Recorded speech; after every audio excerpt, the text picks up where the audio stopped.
अस्सलामु अलैकुम दोस्तों, माशाल्लाह अज मैं तुहाडे दोस्तां लई बहुत ही अच्छी बड़ी बेहतरीन ए पक्के वट दी ए आलू वाली ए ज़रई ज़मीन दी वीडियो लैके हाज़र होया। इंशाअल्लाह उम्मीद है कि दोस्तां नूं ये बड़ी पसंद आनी है।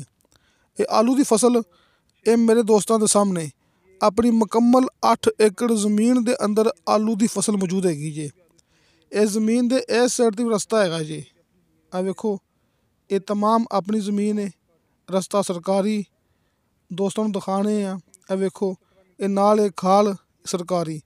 दोस्तों इस रस्ते दे दोवां साइडां ते खाला सरकारी हैगा जे। ये रस्ता भी सरकारी ते रस्ते दे दोवां साइडां ते खाल भी सरकारी। ये मेरे दोस्तां दे सामने ए वेखो दोस्तों ये भी खाल ये सरकारी, यानी कि रस्ते दे दोवां साइडां ते ये खाल सरकारी हैगा जे ते रस्ता सरकारी। ये मेरे दोस्तां दे सामने इत्थे अपनी ज़मीन दा फ्रंट हैगा जे। हर एक चीज़ दी सहूलत दोस्तां नूं मौके ते मिलेगी। आलू मकई चावल वाली ज़मीन है, यानी कि नहरी पानी वाली ये ज़मीन है मेरे दोस्तां दे सामने। ये सामने ये डेरा वेख लो, ये बिजली वाला ट्रांसफार्मर वेख लो ते इस साइड ते आ वेखो सामने इत्थे गांव हैगा जी। इत्थे बड़ा वड्डा बड़ा मशहूर गांव हैगा। तुहानूं इत्थों मौके ते हर एक चीज़ मिलेगी। ये वेखो दोस्तों ये सामने गांव हैगा जी। इस साइड ते भी आ वेखो डेरा, बिजली, आबादी गांव दे बिल्कुल नाल ये ज़मीन हैगी। बड़ी इस ज़मीन दी खास लोकेशन है, क्योंकि तहसील आरिफ वाला ते ज़िला पाकपतन, तहसील आरिफ वाला ज़िला पाकपतन शरीफ दी ये ज़मीन हैगी जे। दोस्तों ये ज़मीन दी लोकेशन बड़ी खास है ते दोस्तां दा टाइम ज़ाया ना होवे इस वास्ते मैं ये गल कर देना शुरू तो ही। वैसे तो मेरे हर दोस्त नूं पता हैगा है, लेकिन कई मेरे दोस्त ऐसे भी हैगे ने जिन्हां नूं नहीं पता, यानी कि अपनी वीडियो देख रहे ने पहली दफ़ा। इस तरह भी हो सकता है। दोस्तों नूं मैं शुरू तो ये गल कर देना कि आरिफ वाला पाकपतन शरीफ साहिवाल इत्थे ज़मीनां महंगियां होंदियां ने कि ये ज़मीन महंगी है। सीधी गल मैं तुहानूं शुरू तो कीती जाना कि साडे इस इलाके दी ज़मीन महंगी हुंदी है। हर चीज़ दे विच अपनी गारंटी हुंदी है, क्योंकि इत्थे 2.5 लाख रुपया फी एकड़ ठेका चलदा पिया। नहरी पानी इत्थे वाफर हुंदा है, पक्के वट दी ज़मीन हुंदी है। हर फसल लई एक कार आमद ज़मीन हुंदी है, यानी कि आलू मकई कमाद चावल वाली ये ज़मीन 2,50,000 रुपया ये ज़मीन दा ठेका साल दा फी एकड़ दे हिसाब नाल मुकम्मल गारंटी नाल। तुसीं फेक वीडियो तो बचो ते हकीकत दी तरफ आ जाओ। हकीकत दी ये पहचान हुंदी है। दोस्तां नूं नंबर सामने स्क्रीन ते मिल जाएगा, व्हाट्सअप नंबर। तुसीं किसी दे गलत कमेंट ते एतबार नहीं करना हैगा जी। तुसीं अपने नाल राबता करना है। ये सामने नंबर स्क्रीन ते मेरा ज़ाती व्हाट्सअप नंबर, तुसीं वॉइस मैसेज करोगे चैट करोगे तुहानूं फौरन ओहदी रिप्लाई मिलेगी। तुसीं मौके ते आना है, तुहाडी मुलाकात होनी है डायरैक्ट मालक नाल। ज़मीन दा सौदा हुंदा है मालक दे नाल आमने सामने बैठ के। जिहड़ी गल कीती जाने आ वो हकीकत हुंदी है, उंदे विच अपनी गारंटी हुंदी है। 2,50,000 रुपया साल दा फी एकड़ दे हिसाब नाल इस ज़मीन दा ठेका है, क्योंकि ये ज़मीन ठेके ते चढ़ चुकी है ते बकायदा मालक ते नाल ठेकेदार अपने नाल मौके ते मौजूद ने।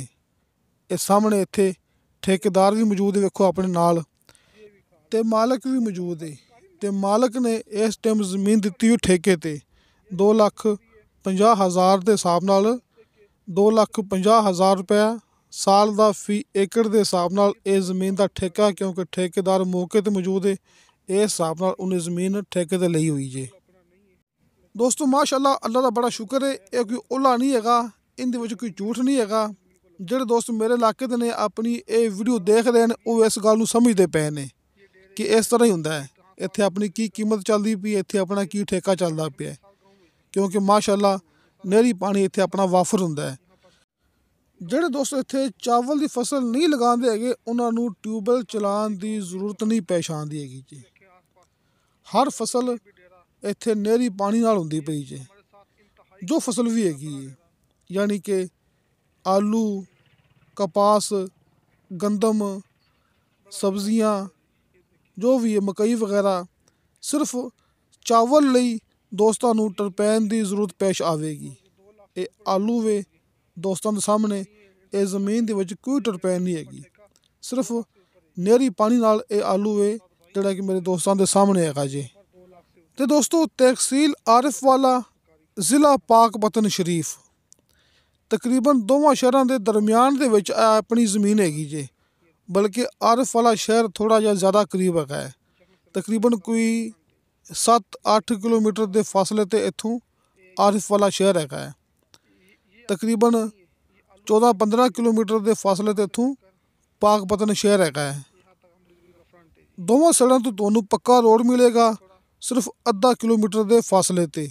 ਇੱਥੋਂ ਸਿਰਫ ਅੱਧਾ ਕਿਲੋਮੀਟਰ ਦੇ ਫਾਸਲੇ 'ਤੇ ਦੋਸਤਾਂ ਨੂੰ ਮਿਲੇਗਾ ਕਾਰਪੇਟ ਪੱਕਾ ਰੋਡ। ਦੋਸਤੋ ਇਹ ਸਾਡੇ ਇਲਾਕੇ ਦੀ ਜ਼ਰਾਈ ਜ਼ਮੀਨ ਹੈ, ਇਹ ਕੋਈ ਕਮਰਸ਼ੀਅਲ ਜ਼ਮੀਨ ਨਹੀਂ ਹੈਗੀ। ਇਹ ਸਾਡੇ ਇਲਾਕੇ ਦੀ ਇਹ ਜ਼ਰਾਈ ਜ਼ਮੀਨ ਹੈ ਤੇ ਇਸ ਜ਼ਮੀਨ ਦੀ ਡਿਮਾਂਡ ਕੀਤੀ ਹੈ ਮਾਲਕ ਨੇ ਫੀ ਏਕੜ ਦੇ ਹਿਸਾਬ ਨਾਲ 50 ਲੱਖ ਰੁਪਇਆ। ਦੋਸਤੋ 50 ਲੱਖ ਰੁਪਇਆ ਫੀ ਏਕੜ ਇਹ ਜ਼ਮੀਨ ਦੀ ਡਿਮਾਂਡ ਹੈ। ਹਲਕੀ ਫੁਲਕੀ ਕਮੀ ਪੇਸ਼ੀ ਪਿਆਰ ਮੁਹੱਬਤ ਇਹਦੇ ਵਿੱਚੋਂ ਹੋ ਜਾਏਗੀ। ਹੁਣ ਕਈ ਲੋਕ ਇਹ ਸੋਚਦੇ ਪਏ ਹੋਣਗੇ ਕਿ ਇਹ YouTube ਚੈਨਲ ਵਾਲਾ, ਇਹ ਅਬਦੁਲ ਵਾਹਿਦ ਜਾਂ ਫਿਰ ਡੀਲਰ ਇਹ ਜ਼ਮੀਨ ਦਾ ਰੇਟ ਜ਼ਿਆਦਾ ਕਰਦਾ ਪਿਆ। ਦੋਸਤੋ ਅਗਰ ਮੈਂ ਜ਼ਮੀਨ ਦਾ ਰੇਟ ਕਰਾਂਗਾ ਨਾ ਜ਼ਿਆਦਾ, ਉਹਦੇ ਵਿੱਚ ਮੇਰਾ ਨੁਕਸਾਨ ਹੈ। ਇਸ ਵਾਸਤੇ ਜ਼ਮੀਨ ਦੀ ਕੀਮਤ ਮੈਂ ਜ਼ਿਆਦਾ ਨਹੀਂ ਕਰ ਸਕਦਾ, ਕਿਉਂਕਿ ਮੈਂ ਆਪਣਾ ਨੁਕਸਾਨ ਜਾਣ ਬੂਝ ਕੇ ਕਿਉਂ ਕਰਾਂ। ਲਿਹਾਜ਼ਾ ਜ਼ਮੀਨ ਦਾ ਰੇਟ ਹੁੰਦਾ ਹੈ ਮੌਕੇ ਦੇ ਹਿਸਾਬ ਨਾਲ, ਇਲਾਕੇ ਦੇ ਹਿਸਾਬ ਨਾਲ, ਮਾਲਕ ਦੇ ਹਿਸਾਬ ਨਾਲ। ਇੱਥੇ ਐਸੇ ਰਕਬੇ ਵੀ ਹੈਗੇ ਨੇ ਜਿਹੜੇ ਦੋਸਤ ਮੇਰੀ ਹਰ ਵੀਡੀਓ ਦੇਖਦੇ ਰਹਿੰਦੇ ਨੇ ਕਿ ਮੇਰੇ ਇੱਥੇ ਆਰਿਫ ਵਾਲੇ ਦੇ ਵਿੱਚ ਐਸੀ ਜ਼ਮੀਨ ਦਿਖਾਈ ਹੈ ਮੈਂ ਇਹ ਚੰਦ ਦਿਨ ਪਹਿਲੇ, ਜਿਹਦੀ ਡਿਮਾਂਡ ਹੈਗੀ ਸੀ 70 ਲੱਖ ਰੁਪਇਆ। ਅਤੇ 1 ਮਹੀਨਾ ਪਹਿਲੇ ਮੈਂ ਇੱਕ ਐਸੀ ਜ਼ਮੀਨ ਦਿਖਾਈ ਹੈ ਜਿਹਦੀ ਡਿਮਾਂਡ ਹੈਗੀ ਸੀ 60 ਲੱਖ ਰੁਪਇਆ ਅਤੇ ਇਹਦੀ ਡਿਮਾਂਡ ਹੈਗੀ ਹੈ 50 ਲੱਖ ਰੁਪਇਆ। ਲਿਹਾਜ਼ਾ ਇਹ ਮੇਰੇ ਹਿਸਾਬ ਨਾਲ ਮੇਰੇ ਇਲਾਕੇ ਦੀ ਸਭ ਤੋਂ ਸਸਤੀ ਜ਼ਮੀਨ ਹੈਗੀ। ਮੇਰੇ ਦੋਸਤਾਂ ਦੇ ਸਾਹਮਣੇ 8 ਏਕੜ ਇਹ ਜ਼ਮੀਨ 50 ਲੱਖ ਰੁਪਇਆ, ਇਹਦੀ ਡਿਮਾਂਡ 2,50,000 ਰੁਪਇਆ, ਇਹਦਾ ठेका साल ਦਾ फी एकड़ के हिसाब नाल। पख्तून भाइयों के लिए थोड़ी उर्दू में लाजमी बात करूँगा।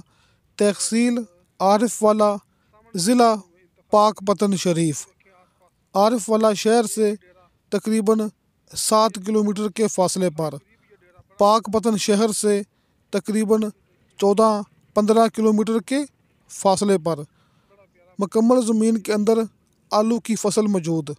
2,50,000 रुपया सालाना फ़ी एकड़ इस ज़मीन का ठेका और 50 लाख रुपया फ़ी एकड़ इस ज़मीन की डिमांड।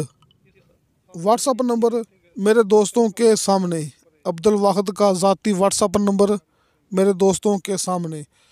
लेकिन दोस्तों तुसी कोशिश करनी कि तुसी मैनू व्हाट्सअप ते वॉइस मैसेज करना या फिर चैट करनी, तुहानू फौरन ओहदी रिप्लाई मिलेगी।